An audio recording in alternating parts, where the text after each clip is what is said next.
നവീൻ ബാബുവിന്റെ കേസുമായി ബന്ധപ്പെട്ട് CBI അന്വേഷണം വേണമെന്ന ഹർജി ഹൈക്കോടതിയിൽ നിലനിൽക്കുന്നുണ്ട്.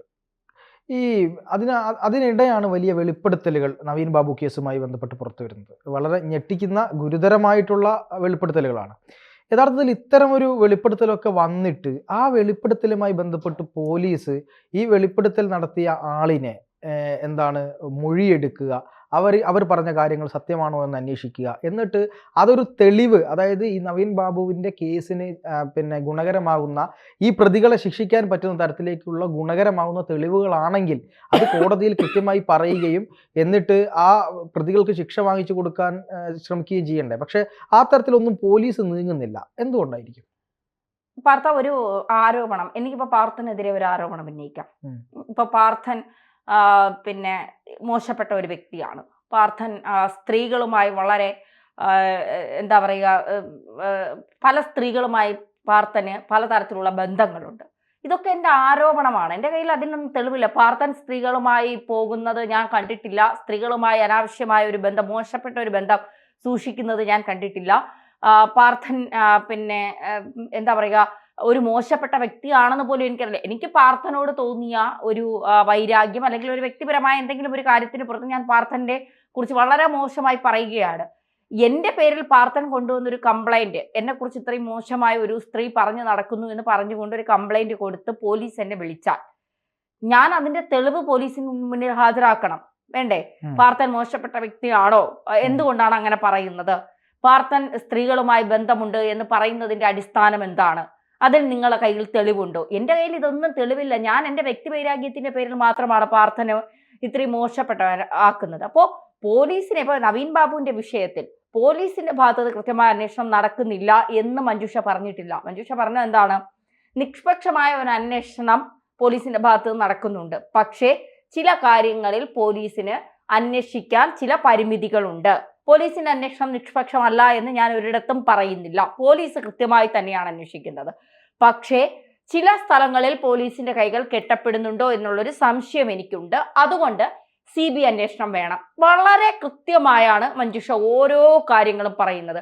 മഞ്ജുഷ ഒരിടത്തും നവീൻ ബാബുവിനെ തട്ടിക്കൊണ്ടുപോയതിനെ കുറിച്ചോ അല്ലെങ്കിൽ നവീൻ ബാബുവിന്റെ മറ്റ് ഇടപെടലുകൾ മൂലമാണ് നവീൻ ബാബു കൊല്ലപ്പെട്ടതെന്നും ഒന്നും പരിയാരം മെഡിക്കൽ കോളേജിൽ കൊണ്ടുപോയി പോസ്റ്റ്മോർട്ടം നടത്തണ്ട എന്നൊരു ആരോപണം മഞ്ജുഷ ഉന്നയിച്ചത് ഒരുപക്ഷെ മഞ്ജുഷയ്ക്ക് കുറച്ചുകൂടി കൂടുതൽ വിവരങ്ങൾ അറിയാം എന്നുള്ളതിന്റെ അടിസ്ഥാനത്തിലായിരിക്കും. പ്രത്യേകിച്ച് നവീൻ ബാബു സ്വന്തം ഭാര്യയോട് രഹസ്യങ്ങൾ അല്ലെങ്കിൽ കാര്യങ്ങൾ മറച്ചു വെക്കുന്ന ഒരാളായിരുന്നില്ല എന്നാണ് നമ്മുടെ അന്വേഷണത്തിൽ നമുക്ക് മനസ്സിലാക്കാൻ സാധിച്ചത്. തീർച്ചയായിട്ടും അത് അക്കാരണങ്ങൾ കൊണ്ടായിരിക്കും. പക്ഷെ മഞ്ജുഷ ഒരിടത്തും ആവർത്തിച്ചെന്നല്ല, മഞ്ജുഷ ഒരിടത്തും പറഞ്ഞിട്ടില്ല പോസ്റ്റ്മോർട്ടം നടന്നിട്ടില്ല, ഞങ്ങൾക്ക് അത്തരത്തിൽ ഒരു അസ്വാഭാവിക പോസ്റ്റ്മോർട്ടത്തിൽ തോന്നുന്നുണ്ട് എന്നുള്ളത്. പോസ്റ്റ്മോർട്ടം നടന്നിട്ടില്ല, പക്ഷെ പോസ്റ്റ്മോർട്ടം കൃത്യമായി നടന്നോ എന്നുള്ളതും അതും തെളിയിക്കപ്പെടണമെന്ന് മഞ്ജുഷ പറഞ്ഞിട്ടില്ല. പോസ്റ്റ്മോർട്ടവുമായി ബന്ധപ്പെട്ട കാര്യത്തിൽ മഞ്ജുഷയുടെ വാദഗതികളൊന്നും പുറത്തു വന്നിട്ടില്ല എന്നുള്ളതാണ്. മഞ്ജുഷ പറയുന്നത് എന്താണ്? 26 പറയാൻ കോടതി വിധി മാറ്റിവെച്ച കേസ് എന്താണ്? CBI അന്വേഷണം വേണം. അത് കുടുംബം ആവശ്യപ്പെടുന്ന ഏറ്റവും പ്രധാനപ്പെട്ട കാര്യമാണ്. കാരണം കുടുംബത്തിന് CBIയിൽ ഒരു വിശ്വാസമുണ്ട്. തീർച്ചയായിട്ടും CBI അന്വേഷണം ഉണ്ടാകണം. മറ്റൊന്നെന്താണ്? ഈ കോൾ ലിസ്റ്റുകൾ ഉൾപ്പെടെയുള്ളത് സംരക്ഷിക്കപ്പെടണം. അത് തെളിവുകൾ നശിപ്പിക്കാൻ സാധ്യതയുണ്ട്. അതുകൊണ്ട് ആ കോൾ ലിസ്റ്റുകൾ സംരക്ഷിക്കപ്പെടണം. അത് പോലീസ് സംരക്ഷിക്കില്ല എന്ന് തങ്ങൾക്ക് എവിടെയൊക്കെ തോന്നിയത് കൊണ്ടാണ് തങ്ങളത് കോടതിയുടെ ഭാഗത്തിലേക്ക് ഒരു നീക്കം നടത്തിയത്. മാത്രമല്ല ഈ പ്രശാന്ത് തന്നെ ആരാണ് ഈ കൈക്കൂലി കൊടുത്തു എന്ന് പറഞ്ഞ് കള്ള പരാതി മുഖ്യമന്ത്രിയുടെ ഓഫീസിലേക്ക് അയപ്പിച്ചത്, ഇതുമായി ബന്ധപ്പെട്ട് വ്യക്തമായ അന്വേഷണം ഉണ്ടാകണം. പിന്നെ CCTV ദൃശ്യങ്ങൾ സൂക്ഷിക്കണം. അതായത് മെഡിക്കൽ കോളേജ് നവീൻ ബാബുവിന്റെ ക്വാർട്ടേഴ്സ്, റെയിൽവേ സ്റ്റേഷൻ, മുനീശ്വർ കോവിൽ അടക്കമുള്ള സ്ഥലങ്ങളിലെ CCTV ദൃശ്യങ്ങൾ പരിശോധിക്കാം. ഇത്രയാണ് മഞ്ജുഷ കോടതിയെ അറിയിച്ചിരിക്കുന്നത്. പിന്നെ പാർത്ഥൻ കഴിഞ്ഞ ദിവസം പറഞ്ഞതുപോലെ പോസ്റ്റ്മോർട്ടം റിപ്പോർട്ടിലെ 5 പ്രധാനപ്പെട്ട കാര്യങ്ങൾ, മരണസമയത്ത് ഒരാളെ കെട്ടിത്തൂക്കി അല്ലെങ്കിൽ ഒരാൾ ആത്മഹത്യ ചെയ്യുമ്പോൾ കാണാത്ത പല സിംറ്റംസും നവീൻ ബാബു ആത്മഹത്യ ചെയ്തപ്പോൾ ശരീരത്തിൽ ഉണ്ടായിരുന്നു. അതൊരു കൊലപാതക സാധ്യതയിലേക്കാണ് വിരൽ ചൂണ്ടുന്നത്. ഇതൊക്കെ ശരിയാണ്. മഞ്ജുഷയുടെ വാദങ്ങൾ ശരിയാണ്. നവീൻ ബാബുവിന്റെ മരണത്തിലെ സത്യാവസ്ഥ കണ്ടെത്താൻ നമ്മളൊപ്പം തന്നെ ഉണ്ടാകും. അപ്പോഴും ചില ആരോപണങ്ങൾ ചില ഭാഗങ്ങളിൽ നിന്ന് ഉന്നയിക്കുന്നുണ്ട്. ഈ ആരോപണങ്ങളൊക്കെ സത്യമാണോ എന്നറിയാൻ എന്തുകൊണ്ട് പോലീസ് അന്വേഷിക്കുന്നില്ല? പോലീസ് എന്തുകൊണ്ട് അത്തരം ഇടപെടലിലേക്ക് നീങ്ങുന്നില്ല എന്ന് ചോദിച്ചാൽ പോലീസിന് വ്യക്തമായ ഉത്തരമുണ്ട്. ഇപ്പൊ ഒരാളെ തട്ടിക്കൊണ്ടുപോയി പാർത്ഥനെ ഒരാൾ കാറിൽ കയറ്റി കൊണ്ടുപോകുന്നത് ഞാൻ കണ്ടു എന്ന് കരുതി പിറ്റേ ദിവസം പാർത്ഥൻ മരണപ്പെടുന്നു എന്ന് കരുതി പാർത്ഥനെ ഒരാൾ ആ കാറിൽ കൊണ്ടുപോയവരൊക്കെ പാർത്ഥനെ ഇല്ലാതാക്കാനാണ് കൊണ്ടുപോയതെന്ന് ഞാൻ പറഞ്ഞാൽ എന്റെ കയ്യിൽ ആ തെളിവ് വേണ്ടേ? പാർത്ഥനെ ആ കാറിൽ കൊണ്ടുപോയെന്ന് ഞാൻ കണ്ണുകൊണ്ട് കണ്ടു എന്നുള്ളതല്ലാതെ അവിടുത്തെ CCTV ദൃശ്യങ്ങൾ പരിശോധിക്കണം. അങ്ങനെ ഒരു സംഭവം നടന്നിട്ടുണ്ടോ? ആ സമയത്ത് ഞാൻ അവിടെ ഉണ്ടായിരുന്നോ? ഞാൻ ആ സമയത്ത് എവിടെയായിരുന്നു? ഇത്തരം ഒരു കാര്യം ഞാൻ പറയുമ്പോൾ എന്റെ കയ്യിൽ എന്ത് തെളിവാണുള്ളത്? ഇതൊക്കെ അന്വേഷിക്കണ്ടേ? പിന്നെ ഇപ്പോ നവീൻ ബാബുവിന്റെ കുടുംബം ഇത്തരത്തിൽ ആരോപണം ഉന്നയിക്കുമ്പോൾ നമുക്കത് ശരി മനസ്സിലാക്കാം. ഒരു വ്യക്തി വന്ന് ഇപ്പോ ഇത്തരത്തിൽ ചില ആരോപണങ്ങൾ, അതും ചില പ്രധാനപ്പെട്ട CPM-ലെ നേതാക്കൾക്കെതിരെ ആരോപണം ഉന്നയിക്കുന്നു. എന്തുകൊണ്ട് അവർ മിണ്ടുന്നില്ല എന്ന് ചോദിച്ചാൽ അവരെ സംബന്ധിച്ചിടത്തോളം ഇപ്പൊ ഞാൻ എന്തെങ്കിലും വിടുവായിത്തനം ഇവിടെ ഇരുന്ന് പറഞ്ഞാൽ അത് പ്രതികരിക്കണം എന്ന് ഓപ്പോസിറ്റ് നിൽക്കുന്ന പാർത്ഥന് തോന്നിയാലേ പാർത്ഥൻ പ്രതികരിക്കൂ, അല്ലെങ്കിൽ എന്തെങ്കിലും പറഞ്ഞു പൊക്കോട്ടെ എന്നേ കരുതുള്ളൂ. അങ്ങനെയല്ലേ? ഇപ്പോ ഞാനൊരു BJP-കാരൻ, പാർത്ഥൻ ഒരു CPM-കാരനാണെന്ന് വെച്ചോ, നമ്മൾ രണ്ടും അതല്ലാന്ന് നമുക്ക് രണ്ടുപേർക്കും അറിയാം. അങ്ങനെയാണെന്ന് വെച്ചോ, ഞാനിപ്പോ പിന്നെ മുഖ്യമന്ത്രിയുടെ ഭരണത്തെ കുറിച്ച് വളരെ മോശം അഭിപ്രായമാണ് കേരളത്തിലെ ജനങ്ങൾക്കുള്ളത്. ഇനി പിണറായി സർക്കാർ ഒരിക്കലും വരില്ല, മോദി ഭയങ്കര സംഭവമാണ്, മോദി കേരളത്തിൽ അല്ലെങ്കിൽ ഇന്ത്യയിലെ ജനങ്ങൾക്ക് വേണ്ടി വലിയ കാര്യങ്ങൾ ചെയ്യുന്നു, കോർപ്പറേറ്റുകൾക്ക് വേണ്ടി നിൽക്കുന്നു എന്നൊക്കെ പറയുന്നത് വെറും പച്ചക്കള്ളമാണ് എന്നൊക്കെ പറയുമ്പോൾ പാർത്ഥൻ ഓപ്പോസിറ്റ് ഇരുന്ന പാർത്ഥൻ ചിന്തിക്കാനും പിന്നെ കൃത്യമായി കാര്യങ്ങൾ അവലോകനം ചെയ്യാനും കഴിവുള്ള ഒരാൾ കൂടിയാണ്. അപ്പൊ അങ്ങനെയുള്ള പാർത്ഥൻ എന്താ ചിന്തിക്കുക?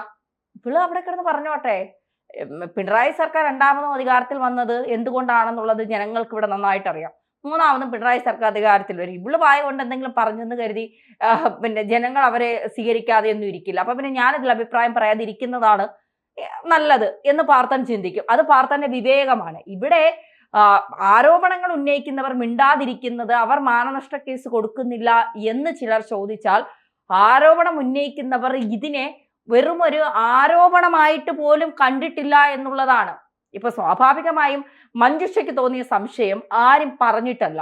ആരെങ്കിലും എന്തെങ്കിലും കണ്ടു, അവിടെ കണ്ടു, ഇവിടെ കണ്ടു, അവര് പറഞ്ഞു, ഇവര് പറഞ്ഞു, അവിടെ അത് നടന്നിട്ടില്ല, ഇത് നടന്നിട്ടില്ല, പോസ്റ്റ്മോർട്ടം ചെയ്തിട്ടില്ല, ഇതാണ് ആരൊക്കെയോ എവിടെ നിന്നൊക്കെ എന്തൊക്കെയോ വിളിച്ചു പറഞ്ഞു എന്നുള്ളത് കണ്ടിട്ടല്ല മഞ്ജുഷ ഇതൊരു കൊലപാതകമാണ് എന്ന് പറഞ്ഞത്. ആ പോസ്റ്റ്മോർട്ടം റിപ്പോർട്ട് കയ്യിൽ കിട്ടിയതിനു ശേഷം വ്യക്തമായി അവരും അവരുടെ അഡ്വക്കേറ്റും തമ്മിൽ കൃത്യമായി കാര്യങ്ങൾ സംസാരിച്ചു. വിദഗ്ധരുമായി അവർ കാര്യങ്ങൾ സംസാരിച്ചു. വിദഗ്ധരുമായി, അതായത് ഇതിൽ കൂടുതൽ അറിവുള്ള, കൂടുതൽ കാര്യങ്ങൾ അറിയാവുന്ന ആളുകളുമായി ഇവർ ഇക്കാര്യങ്ങൾ സംസാരിച്ചു. ഇത് സംസാരിച്ചതിന്റെ അടിസ്ഥാനത്തിലാണ് അവർ ഇതൊരു കൊലപാതകമാണ്, ഞങ്ങൾക്കിതിൽ സംശയമുണ്ട്, ഇതിൽ CBI അന്വേഷണം വേണം എന്നുള്ള ചില പിന്നെ തീരുമാനവുമായി മഞ്ജുഷ രംഗത്തെത്തും. മഞ്ജുഷയോടൊപ്പം തന്നെ നമ്മൾ ഉണ്ടാകും, അത് ഉറപ്പാണ്. ഇതിപ്പോ പിന്നെ ഇന്നലെ നമ്മളൊരു വാർത്ത കൊടുത്തു, PP ദിവ്യയുടെ ഫേസ്ബുക്ക് പോസ്റ്റുമായി ബന്ധപ്പെട്ട്. PP ദിവ്യ പിന്നെ എന്താ പറയുക, മഞ്ജുഷയ്ക്കൊപ്പം ആണോ എന്നൊക്കെ ചോദിച്ചുകൊണ്ട് നമ്മളൊരു വാർത്ത. ഇതിന്റെ അടിയിൽ ഒരിക്കലും PP ദിവ്യയെ വിശ്വസിക്കരുത്, PP ദിവ്യ എന്ന പിശാചിനെ ഒരിക്കലും കൂടെ കൂട്ടരുത് എന്നൊക്കെ പറഞ്ഞുകൊണ്ട് പല കമന്റുകളും രംഗത്തെത്തി. നമുക്കറിയില്ല ആർക്കൊപ്പം എപ്പോഴാണ് നിൽക്കുന്നത്, ആർക്കാണ് എപ്പോഴാണ് സത്യസന്ധമായി. പലരും പല നേട്ടങ്ങൾക്കും വേണ്ടിയായിരിക്കും പലപ്പോഴും പല വെളിപ്പെടുത്തലുകളും നടത്തുന്നത്, അല്ലെങ്കിൽ അവരുടെ മറ്റെന്തെങ്കിലും ലക്ഷ്യത്തിന്റെ പുറത്തായിരിക്കും. പക്ഷേ ഇവിടെ മഞ്ജുഷയ്ക്ക് ആരുടെയും KK രമ എന്ന് പറയുന്ന ഒരു പോരാളി ഇപ്പോഴും പോരാടുന്നത് ആരുടെയും പിൻബലത്തിലല്ല, ഒറ്റയ്ക്ക് നിന്നുകൊണ്ടാണ്. സ്വന്തം ജീവനും മക്കളുടെ ജീവനും അപകടത്തിലാണ്. അത് CPM ഏത് സമയം തട്ടിയെടുക്കുമെന്ന് അറിയാമായിരുന്നിട്ടും അവർ ഒറ്റയ്ക്ക് നിന്നും പോരാടിയ ഒരു സ്ത്രീയാണ് KK രമ എന്ന് പറയുന്നത്. മാധ്യമങ്ങളുടെ മുന്നിൽ ശ്രദ്ധ പിടിച്ചു പറ്റാൻ ഒരിക്കലും KK രമ ശ്രമിച്ചിട്ടില്ല എന്നുള്ളതാണ് അവരുടെ ഏറ്റവും വലിയ എന്താ പറയുക നിലപാടുകളുടെ ഒരു വ്യക്തത എന്ന് പറയുന്നത്. അവർ പറയാനുള്ള കാര്യങ്ങൾ അത് ആരുടെ മുഖത്ത് നോക്കിയും കൃത്യമായി വിളിച്ചു പറയാനുള്ള ധൈര്യം അവർക്കുണ്ട്. അതുപോലെ തന്നെയാണ് മഞ്ജുഷ. സൈലന്റ് ആയിരുന്നാലും മഞ്ജുഷ ഒരു വലിയ പോരാളിയാണ്. മഞ്ജുഷയ്ക്ക് ആരുടെയും സഹായം ആവശ്യമില്ല. നിയമ പോരാട്ടത്തിലൂടെ അവർക്ക് കോടതിയിൽ അതിയായ വിശ്വാസമുള്ളത് കൊണ്ട് കള്ളക്കഥകളോ കെട്ടുകഥകളോ ഒന്നും അവർ വിശ്വസിക്കില്ല. അവർക്കറിയാം എന്താണ് അവരുടെ ഭർത്താവിന് സംഭവിച്ചതെന്ന്. അതിലെ ആളുകളെ ജയിലിൽ അടയ്ക്കാൻ ഏതറ്റം വരെയും പോകാൻ മഞ്ജുഷ മടിക്കില്ല എന്നുള്ളത് യാഥാർത്ഥ്യം തന്നെയാണ്. ആ പോരാളിയെ തകർക്കാൻ ആർക്കും കഴിയില്ല എന്നുള്ളതും യാഥാർത്ഥ്യം തന്നെയാണ്. അവരുടെ കെട്ടുകഥകളും കള്ളക്കഥകളും പിന്നെ എന്താ പറയുക തെളിവില്ലാത്ത കുറെ വിടുവായുത്തരമൊന്നും നമ്മൾ ശ്രദ്ധിക്കേണ്ടതിന്റെ ആവശ്യകത ഇല്ല എന്നാണ് എനിക്ക് പറയാനുള്ളത്.